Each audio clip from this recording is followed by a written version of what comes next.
de bien vouloir accompagner son Excellence. L'Assemblée va maintenant entendre l'allocution de son Excellence, M. Alexandre De Croo, Premier ministre du Royaume de Belgique. Je prie le protocole de bien vouloir accompagner son Excellence.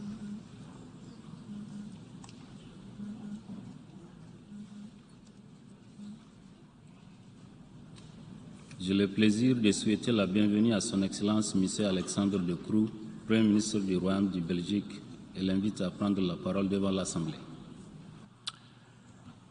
Mr. President, Monsieur le Président, Excellences, Mesdames et Messieurs, je voudrais commencer cette allocution par l'histoire de Karina, 22 ans. Il y a 8 ans, Karina, alors adolescente, a été contrainte de fuir Donetsk lorsque la Russie a envahi l'est de l'Ukraine. Au printemps dernier, sa famille a une nouvelle fois été contrainte de fuir. Mais cette fois-ci, Karina, âgée maintenant d'une vingtaine d'années, n'a pas suivi ses parents. Les premiers jours, elle est restée en contact par téléphone, mais bientôt, ses parents n'ont plus de nouvelles. Après que les barbares russes sont battus en retraite de Boutcha, l'horrible sort de Karina est apparu au grand jour. Son corps a été découvert et son beau-père a raconté à Kiev Indépendant ce qui lui est arrivé, je cite. Son corps portait des traces de coupures et de lacérations. Un morceau de chair recouvrant ses côtes avait été arraché. La moitié de ses ongles aussi avait été arrachée. Elle avait reçu une balle dans la jambe. Ils l'ont torturée et très probablement violée. Voilà des mots effroyables qui vous hantent l'esprit. Et hélas, ce n'est qu'une des milliers d'histoires qui montrent que nous vivons dans un des moments les plus sombres depuis la naissance des Nations Unies. Les Nations Unies sont apparues après la destruction et la dévastation de la Deuxième Guerre mondiale, pour préserver les générations futures du fléau de la guerre, comme le dit le préambule de la Charte des Nations Unies. Plus jamais l'Europe ne connaîtrait la guerre. Telle était la mission. Plus jamais les écoles ne seraient bombardées sur le continent européen. Plus jamais des hôpitaux ne seraient frappés. Plus jamais des villes ne seraient privées d'aliments, de médicaments. Aujourd'hui, tout ceci se produit pourtant en Ukraine.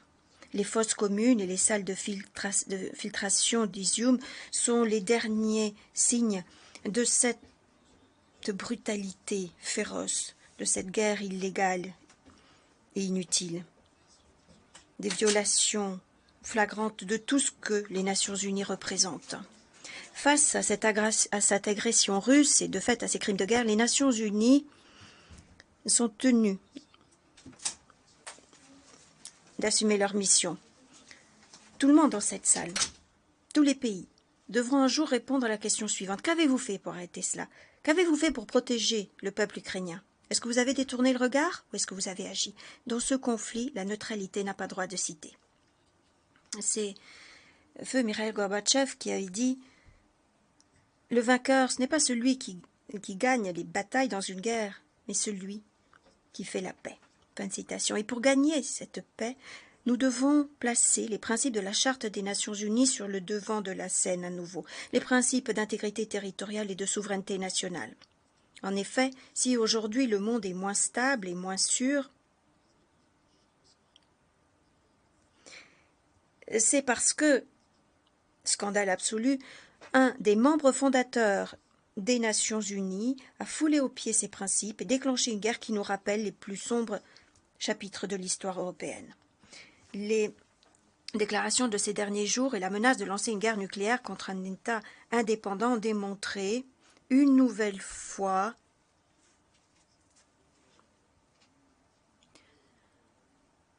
que la Russie ne recule devant rien. Cela nous rappelle la barbarie médiévale, beaucoup plus que la grandeur de la Russie. Ne nous y méprenons pas, cette guerre ne sera pas sans conséquences pour ceux qui la mènent. Il n'y aura jamais de paix sans reddition de comptes. C'est la raison pour laquelle la Belgique a toujours appuyé la Cour pénale internationale. Et c'est la raison pour laquelle nous voulons que la CPI mène une enquête et poursuive en justice les auteurs des crimes, de tous les crimes graves commis en Ukraine. L'impunité n'a pas droit de citer, ni pour les tortionnaires de Boutcha, ni pour les dirigeants de Moscou qui décident et ont la responsabilité ultime. Et je veux souligner notamment l'importance de la lutte contre la violence sexuelle, une des armes de guerre les plus destructrices et punissables selon le droit international. Les femmes qui subissent la violence sexuelle ont des dommages irréparables. Et n'oublions pas que les hommes et les garçons sont aussi des victimes. Ils méritent tous et toutes la vérité, la justice et la réparation. Excellences, Mesdames et Messieurs, cette guerre ne touche pas seulement l'Ukraine. Elle sème l'instabilité, la famine et la pauvreté partout dans le monde. Nous avons tous vu les images des ports ukrainiens bloqués, des silos à grains bombardés et même des céréales ukrainiennes pillées.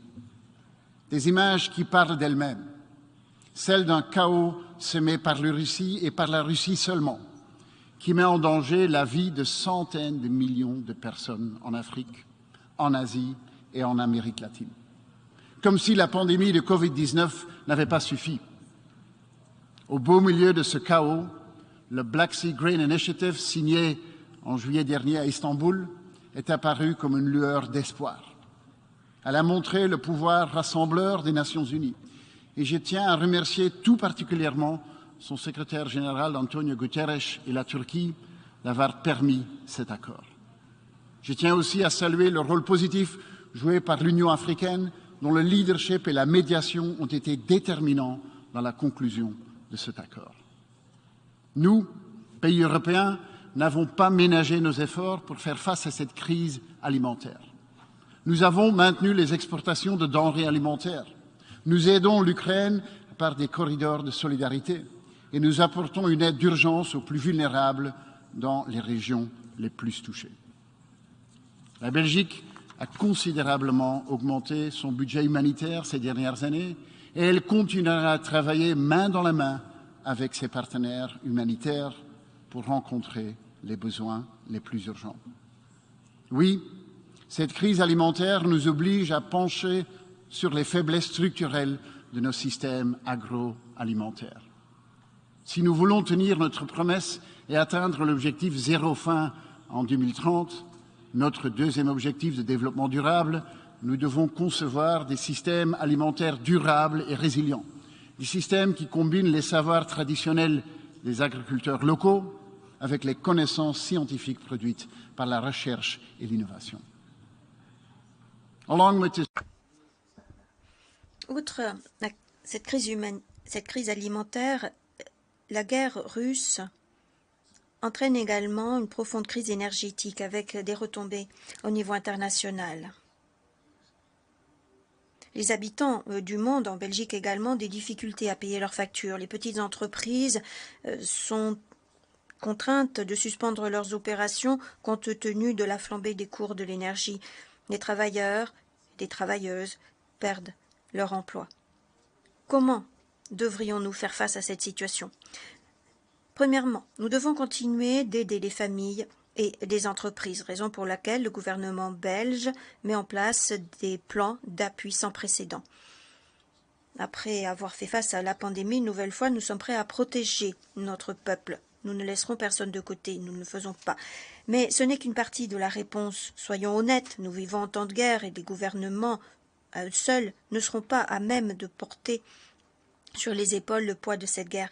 Le message est difficile, mais c'est le seul message honnête. Nous devons être solidaires pour porter sur nos épaules le fardeau de cette guerre.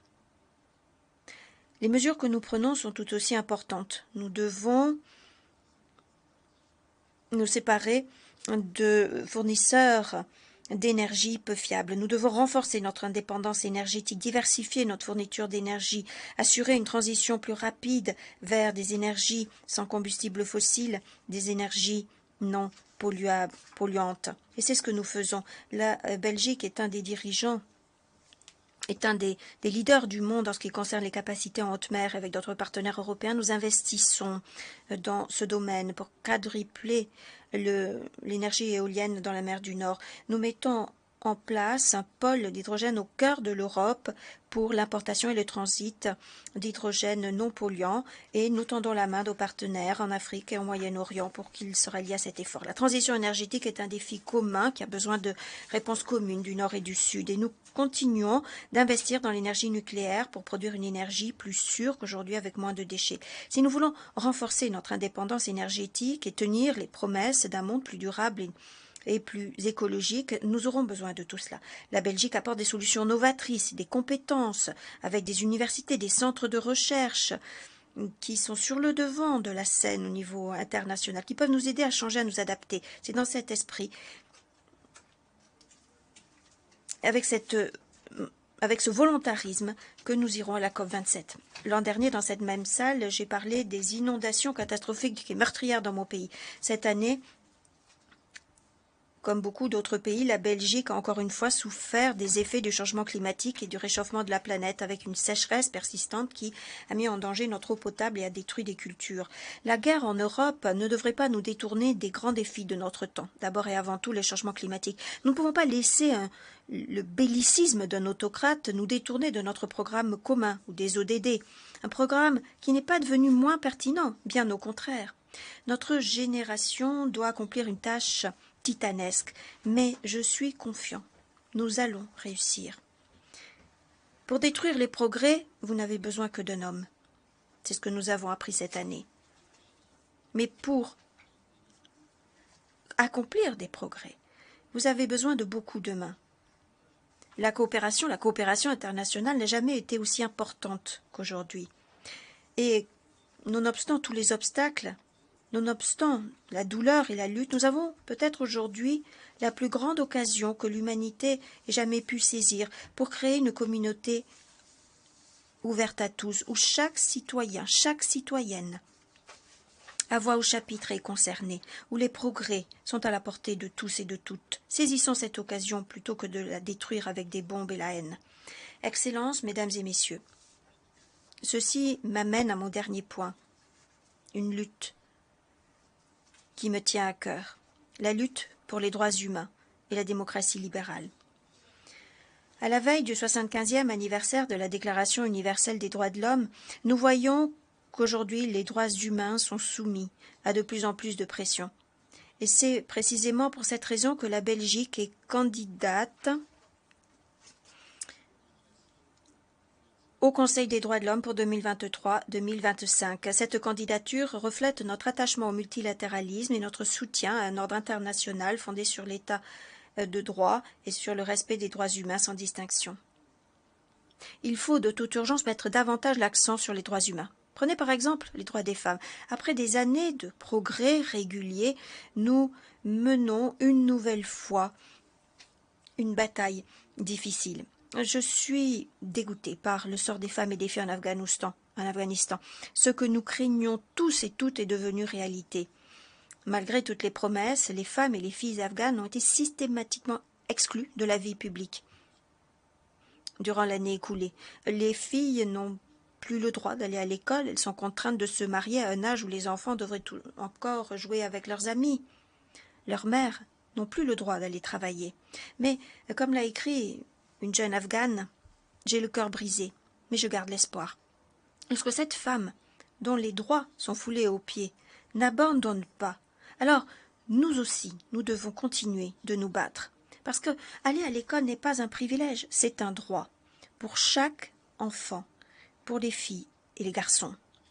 Le sommet sur la transformation de l'éducation nous a rappelé très clairement que nous devons continuer de lutter pour l'accessibilité, pour la qualité de l'éducation pour tous. De la même façon, nous devons continuer de lutter pour que les femmes aient le droit de participer à tous les domaines de la prise de décision de la vie publique. Il n'y aura jamais de stabilité durable et encore moins de paix si les femmes sont tenues de rester en retrait. Les droits humains ne sont pas les seuls à être mis sous pression. La démocratie elle-même est prise pour cible. Les bombes et les missiles russes contre le peuple ukrainien visent aussi à causer des conflits dans d'autres pays. Récemment, Il a été découvert que la Russie avait dépensé 300 millions de dollars pour influencer des responsables étrangers, pour remplacer leur volonté par celle de la Russie, les propres intérêts de ces pays par ceux de la Russie. C'est une nouvelle forme de colonisation. En Afrique, par exemple, un nombre croissant de pays deviennent la cible et une victime, comme au Sahel, en Afrique centrale. Mais c'est la même chose en Europe, où Poutine finance ses marionnettes pour mener à bien ses propres desseins de division, de méfiance et de troubles, en organisant des campagnes de désinformation, des cyberattaques et en s'ingérant de façon illégale dans des élections libres et régulière. Que les choses soient claires, nous n'allons pas renoncer aux principes démocratiques et aux droits individuels. Nous n'allons pas laisser les chevaux de Troie de la Russie saper nos démocraties à coups de désinformation et en instillant la peur. Lorsque nous devons mener le combat en faveur de la démocratie, nous combattrons. Et nous devons le faire. Monsieur le Président, un membre fondateur des Nations Unies, un membre permanent du Conseil de sécurité mène une guerre hybride contre la communauté internationale. Nous ne pouvons pas rester impassibles, nous ne pouvons pas détourner le regard. Nous devons protéger le peuple ukrainien. Nous devons faire tout ce qui est en notre pouvoir pour aider l'Ukraine à gagner cette guerre. Et nous le ferons. Nous protégerons aussi nos propres citoyens et citoyennes qui ont du mal à chauffer leur maison, à payer leurs factures. Et nous conjuguerons nos efforts avec ceux de l'hémisphère sud. Telle est notre mission aujourd'hui. Pour les millions de personnes partout dans le monde, les Nations Unies demeurent un symbole d'espoir, notamment pour les jeunes générations. Répondons à cet appel et agissons. Nos peuples comptent sur nous. Je vous remercie. Au nom de l'Assemblée générale, je tiens à remercier le Premier ministre du Royaume de Belgique de son allocution et je prie le protocole de bien vouloir accompagner son Excellence.